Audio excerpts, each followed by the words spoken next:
இவர்கள் இவிஎம் மிஷினைத்தான் நம்பியிருக்கிறார்கள் என்பதற்கான ஒரு சரியான முன் உதாரணம் இன்று வெளிவந்திருக்கிறது.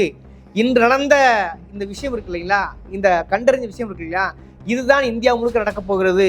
மீண்டும் பாஜக தான் வெற்றி கொள்ளும் இப்படியே விட்டால் என்பது தெள்ள தெளிவாக தெரிகிறது. எப்படிரா இந்த 1 கோடி ஓட்டு மட்டும் திடீர்னு வந்துச்சுன்னு கேட்டோம்ல, அதற்கு இன்று விடை கிடைத்திருக்கிறது. அதாவது 4ஆம் கட்ட தேர்தலில்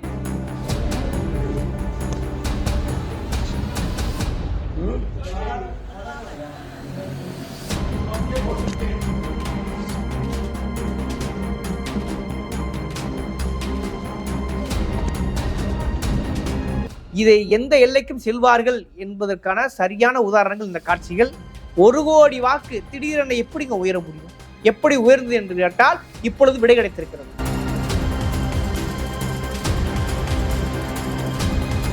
வாக்கு அட்டவணையில் பெயரில்லாத நபர், வயதுக்கு வராத, ஓட்டு போட வயதுக்கு வராத ஒரு சிறுவன் 8 முறை வாக்களித்திருக்கிறான் என்றால் தேர்தல் ஆணையம் என்ன செய்து கொண்டிருக்கிறது? தேர்தல் ஆணையம் RSSஐ விட, பாஜகவை விட, பாஜகவை தூக்கி நிறுத்த துரிதமாக செயல்படுகிறது என்பது தெள்ள தெளிவாக தெரிகிறது. இப்பொழுது காங்கிரஸ் தலைவர் ராகுல் காந்தியை ட்வீட் போடும் அளவுக்கு, சர்ச்சையாக்கும் அளவிற்கு இந்த பிரச்சனை பூதாகரமாக வெடித்திருக்கிறது.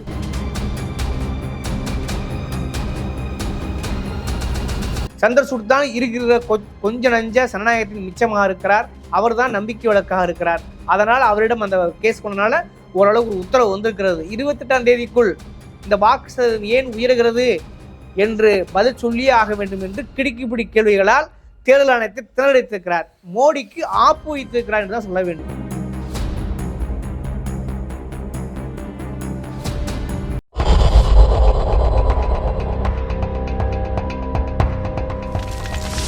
வணக்கம், இது சொல் புதிது, நான் உங்கள் தவம். இன்னைக்கு பார்க்கக்கூடிய மிக முக்கியமான அரசியல் நிகழ்வுங்க. நான் திரும்ப பலமுறை சொல்லியிருக்கிறேன். 2024 தேர்தல் என்பது மிக மிக முக்கியமானது, மிக மிக அபாய கட்டமுடையது. இதில் நாம் தப்பித்தால்தான் குறைஞ்சபட்சம் இந்திய ஜனநாயகத்தை, இந்திய அரசியலமைப்பு சட்டத்தை, குறைந்தபட்சம் மனித உரிமைகளை, குறைந்தபட்சம் இந்த மதச்சார்பற்ற நிலையெல்லாம் காப்பாற்றிக் கொள்ள முடியும் என்று பலமுறை சொல்லியிருக்கிறேன். ஆனால் அதற்கு பெரிய ஆபத்தாக முடியுமோ என்றுதான் இப்பொழுது நடக்கிற சம்பவங்களை பார்த்தால் பயமாக இருக்கிறது. ஏனென்றால் பிஜேபி, பாஜக, பாசிச அரசு என்ன வேண்டுமானாலும் இந்த அதிகாரத்தை தக்க வைத்துக் கொள்ள செய்யும் என்பதற்கான பல காட்சிகள் இந்தியா முழுக்க நடந்து கொண்டிருக்கிறது. அது தென்னிந்தியாவில் வேண்டுமானால் அது கொஞ்சம் பம்மலாம், தமிழ்நாட்டில் வேண்டுமானால் அது நடக்காமலே கூட இருக்கலாம். ஏனென்றால் அந்த அளவுக்கு நாம் வளர்ந்திருக்கிறோம், விழிப்புணர்வு பெற்றிருக்கிறோம். அவருடைய பாசிச நடவடிக்கை, அவருடைய அத்துமீறல் தமிழ்நாட்டில் ஒருபோதும் நடைபெறாது என்று கூட ஒருவேளை நம்பலாம். ஆனால் வட இந்தியாவில் அப்படி அல்ல. வட இந்தியாவில் மக்கள் முழுக்க கொந்தளித்தாலும், பாஜகவுக்கு எதிராக நின்றாலும், வாக்களித்தாலும் அவர்கள் கடைசியாக கூட்டணி அமைக்கப் போவது யாருடன் என்றால் அது இவிஎம்முடன் தான் என்று பகிங்கரமாக தெரிகிறது. இது சாதாரணமாக கடந்து போக முடியாது. நீங்கள் சமீபத்தில் கேள்விப்பட்டிருப்பீங்க, திடீரென்று, அதாவது வாக்குப்பதிவு நடந்த அன்றே எந்த ரிசல்ட்டும் சொல்லாமல் என்ன பண்ணுறாங்க, மறுநாள் சொல்கிறாங்க அதில் ஒரு குறைபாடு இருக்கிறது. அதே போல் 10 நாள் கழிச்சு சொல்கிறாங்க அதில் கிட்டத்தட்ட 10%, 6%, 3% வாக்குகள் எகிறுகின்றன, கூடுகின்றன. இது எப்படி வந்தது என்று கேட்டால் தேர்தல் ஆணையத்திடம் பதில் இல்லை. ஏனென்றால் தேர்தல் ஆணையம் பாஜகவின் கிளையாக இருக்கிறது. தேர்தல் ஆணையத்தின் மிக முக்கியமான 2 அதிகாரிகள் பாஜகவால் நியமிக்கப்பட்டிருக்கிறார்கள். அப்போ இது முன்னெப்பொழுதும் இல்லாத விட பாஜக சாதாரணமாக வீட்டுக்கு செல்லாது. அது எந்த அளவுக்கு அதிகாரத்தை சுவைத்து விட்டது என்பது நாடறியும். அதனால் அந்த அதிகாரத்தை தக்க வைத்துக் கொள்வதற்கு அது பாஜக மட்டுமல்ல, பாஜகவுக்கு பின்புலமாக இயங்கக்கூடிய மூளையாக செயல்படுகிற RSSின் கொடிய நோக்கம் உள்ள இருக்கிறது. அப்ப இதை எந்த எல்லைக்கும் செல்வார்கள் என்பதற்கான சரியான உதாரணங்கள் இந்த காட்சிகள். 1 கோடி வாக்கு திடீரென எப்படிங்க உயர முடியும்? எப்படி உயர்ந்தது என்று கேட்டால் இப்பொழுது விடை கிடைத்திருக்கிறது. ஏனென்றால் இந்திய கூட்டணி சார்பாக எல்லோரும் சேர்ந்து இந்த வாக்கு சதவீத வித்தியாசத்திற்காக தேர்தல் ஆணையத்திடம் புகார் கொடுத்தார்கள். ஆனால் எந்த ஒரு நடவடிக்கையும் இல்லை. ஆனால் அதை பொறுத்து கொள்ளாத குறிப்பாக ஒரு தன்னார்வ அமைப்பு உச்சநீதிமன்றத்தில் வழக்கு தொடுத்தார்கள். அங்குதான் சில நீதி கிடைக்குமோ என்ற எண்ணம் இப்பொழுது தலை துவங்கி இருக்கிறது. பிரசாந்த் பூஷன் தலைமையில் அந்த தன்னார்வ அமைப்பு ஒரு பெரிய அளவுக்கு ஒரு அந்த வழக்கு தொடுத்ததன் விளைவாக குறிப்பாக சந்திரசூட் அவர்கள் தலையிட்டார். சந்திரசூட் தான் இருக்கிற கொஞ்ச நஞ்ச சனநாயகத்தின் மிச்சமாக இருக்கிறார். அவர் தான் நம்பிக்கை வழக்காக இருக்கிறார். அதனால் அவரிடம் அந்த கேஸ் கொண்டனால ஓரளவுக்கு ஒரு உத்தரவு வந்திருக்கிறது. 28ஆம் தேதிக்குள் இந்த வாக்கு சதவீதம் ஏன் உயர்கிறது என்று பதில் சொல்லியே ஆக வேண்டும் என்று கிடுக்கிப்பிடி கேள்விகளால் தேர்தல் ஆணையத்தை திணறடித்திருக்கிறார். மோடிக்கு ஆப்பு வைத்திருக்கிறார் என்று தான் சொல்ல வேண்டும். அப்படி ஒரு சம்பவம் நடந்து கொண்டிருக்கிறது. 24 ரிசல்ட் வந்துடும். உச்சநீதிமன்றத்திலும் ஒரு குறைஞ்சபட்ச நம்பிக்கை இருக்கிறது. ஆனால் இப்போ ஒரு அதிர்ச்சிகரமான விஷயம் வெளியே வந்திருக்கிறது. யாரும் இவர்கள் இவிஎம் சின்னத்தான் நம்பியிருக்கிறார்கள் என்பதற்கான ஒரு சரியான முன் உதாரணம் இன்று வெளிவந்திருக்கிறது. இன்று நடந்த இந்த விஷயம் இருக்கு இல்லைங்களா, இந்த கண்டறிஞ்ச விஷயம் இருக்கு இல்லையா, இதுதான் இந்தியா முழுக்க நடக்கப் போகிறது. மீண்டும் பாஜக தான் வெற்றி கொள்ளும் இப்படியே விட்டால் என்பது தெள்ள தெளிவாக தெரிகிறது. எப்படிடா இந்த 1 கோடி ஓட்டு மட்டும் திடீர்னு வந்துச்சுன்னு கேட்டோம்ல, அதற்கு இன்று விடை கிடைத்திருக்கிறது. அதாவது 4ஆம் கட்ட தேர்தலில் பாஜக வேட்பாளர் யாரு, முகேஷ் ராஜ்புத்ன்றவர் நிக்கிறாரு. அவருக்கு ஆதரவாக ஒரு குரூப் இருக்குது. குறிப்பாக யாரென்றால் அன்சிங் தாகூர் அங்க களவேலை பார்க்கிறாரு. முக்கியமாக பூத்துக்குள் சென்று 16 வயது சிறுவன் போய் ஓட்டு போட்டிருக்கான். யாரு, பாஜகவோட நிர்வாகியோட பையன் ராஜன் சிங், அந்த பையனோட பேர். அவன் போய் என்ன பார்த்திருக்கான்,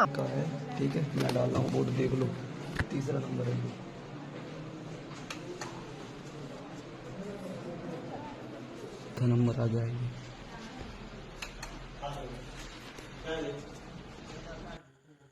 5वां बेटा, ये 5वां देख लो 5।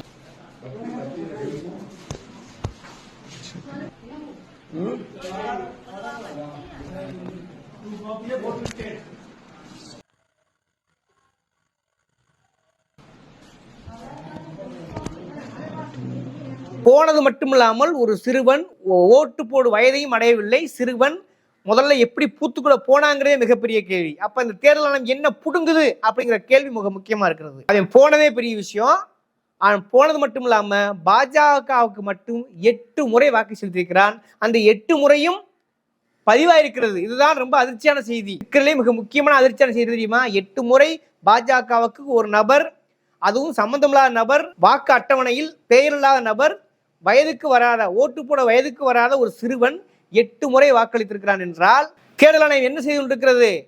தேர்தல் ஆணையம் ஆர்எஸ்எஸை விட, பாஜகவை விட, பாஜகவை தூக்கி நிறுத்த துரிதமாக செயல்படுகிறது என்பது தெள்ள தெளிவாக தெரிகிறது. இப்பொழுது காங்கிரஸ் தலைவர் ராகுல் காந்தியை ட்வீட் போடும் அளவுக்கு, சர்ச்சையாக்கும் அளவிற்கு இந்த பிரச்சனை பூதாகரமாக வெடித்திருக்கிறது. இப்போ ஒரு விஷயம் மட்டும் புரிகிறது. அதாவது ஒரு முறை ஒருத்தர் வாக்களிச்சினால் மறுபடியும் அவரே ஒரு வாக்கு செலுத்தினா கூட ஸ்கிரீன் ஷீட்ல வரக்கூடாது, அதாவது அந்த ஸ்கிரீன்ல வரக்கூடாது. அப்பதான் அது அந்த ஓட்டு மிஷின் சரியா இருக்குன்னு அர்த்தம்.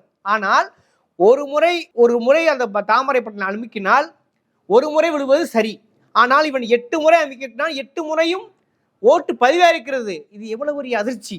அப்ப ஒரு விஷயம் புரிகிறதா, எப்படி ஓட்டு சதவீதம் அதிகரிக்கிறது என்று. பாஜக அவர்கள் செய்கிற தில்லுமுள்ளில் உச்சபட்சமான கொடூரமான இந்த தில்லுமுள்ளு தான் இன்று இந்தியா முழுக்க பேசப்படும் பொருளாக மாற வேண்டும். ஒரு முறை தாமரையில் அமுக்கினால் 8 முறை அமுக்கினாலும் அது விட்டுழுது என்றால், அப்ப அந்த 1 கோடி ஓட்டு எப்படி திடீரென்று உயர்ந்தது என்பதற்கான காரணம் புரிகிறதா?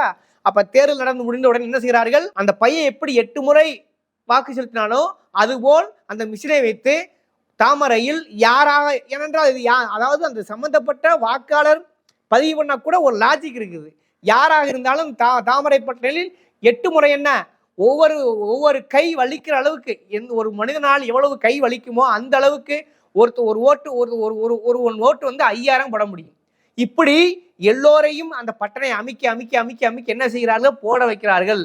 அப்படித்தான் 1 கோடி ஓட்டு என்பது பதிவாயிருக்கிறது. இந்த மோசமான பித்தலாட்டத்தான் இந்த பாஜக செய்திருக்கிறது என்பது மட்டும் தெளிவாக தெரிகிறது. இப்பொழுது தயவு செய்து உச்சநீதிமன்றமாக இருக்கட்டும், ஜனநாயகமாக இருக்கட்டும், எதிர்கட்சியா இருக்கட்டும், நீ என்ன பிரச்சாரம் பண்ணாலும் நடக்க போறது ஒன்றும் கிடையாது. முதல்ல இதை தடுத்து நிறுத்தவில்லை என்றால் ஒன்று செய்ய முடியாது. இப்பொழுதே கிட்டத்தட்ட 5ஆம் கட்ட தேர்தல் இன்று நடைபெற கொண்டிருக்கிறது. ஆனால் 4ஆம் கட்ட தேர்தல் வரை பாஜக மோசடியை செய்திருக்கிறது என்பது தெரியாது. அதனால்தான் 10 நாள் கழித்து 11 நாள் கழித்து வாக்கு சதவீதம் அதிகரிக்கிறது. வாக்கு சதவீதம் எப்படி அதிகரிக்கிறது என்பதும் இப்பொழுது இந்த சிறுவன் மூலம் தெளிவாக தெரிகிறது. அப்ப இதுக்கு மேலும் உச்சநீதிமன்றம் இது தலையிடாமல் இருக்கலாமா? சந்திரசூட் இதை கொஞ்சம் தயவு செய்து, உங்களைத்தான் இந்திய மக்கள் கடைசி ஆயுதமாக, கடைசி நம்பிக்கையாக பார்க்கிறார்கள், ஜனநாயகத்தின் கடவுளாக பார்க்கிறார்கள். தயவு செய்து தலையிடுங்கள். இப்போ 4ஆம் கட்டத்தில் முடிந்து விட்டது. கிட்டத்தட்ட இந்த பாஜக எவ்வளவெல்லாம் மோசடி செய்திருக்கிறது தெரியவில்லை. வாக்கு சதவீதம் அவ்வளவு தூரத்துக்கு முன்னப்பின் இருக்கிறது. ஆக இது வந்து மிக மிக மிக மிக அபாயகரமான காலகட்டம்.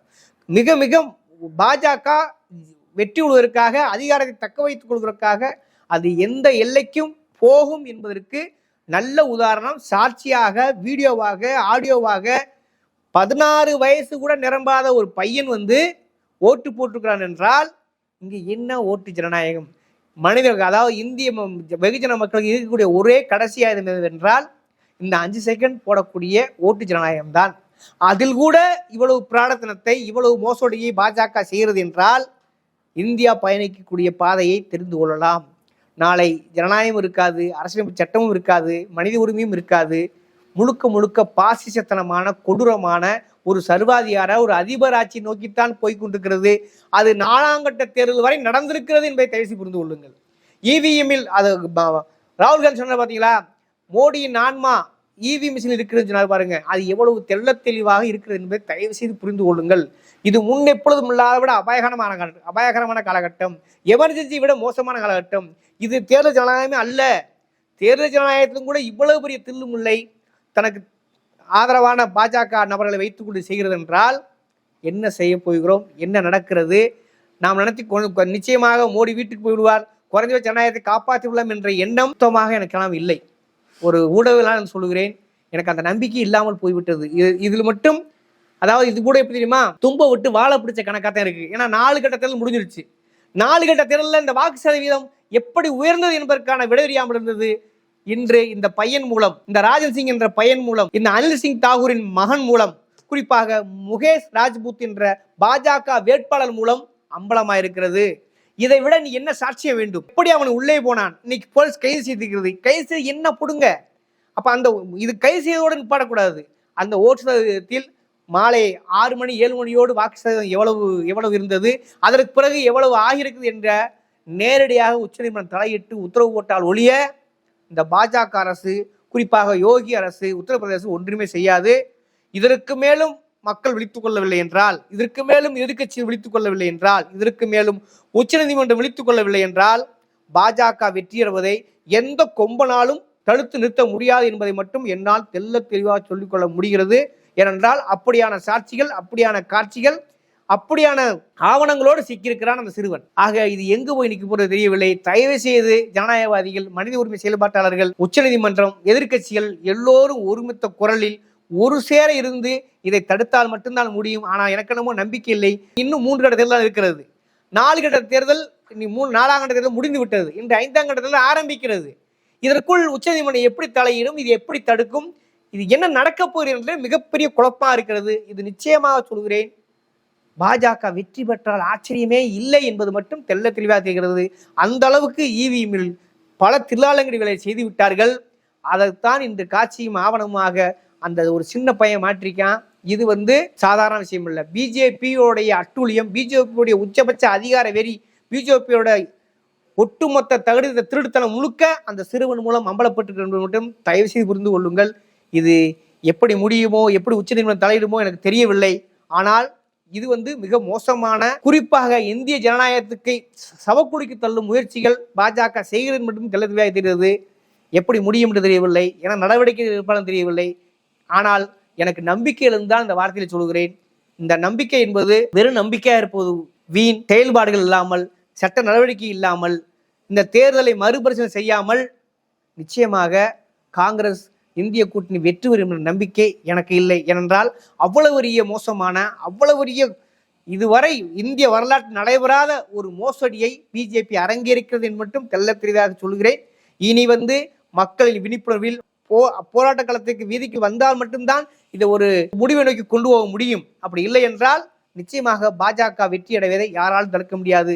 அதற்கு இந்த சிறுவனின் செயலே சாட்சி. அந்த 1 கோடி ஓட்டு உடனே உயர்ந்ததே சாட்சி என்பதை சொல்லிக்கொள்ள, எச்சரிக்கையாக சொல்லிக்கொள்ள கடமைப்படுகிறேன். நன்றி, வணக்கம்.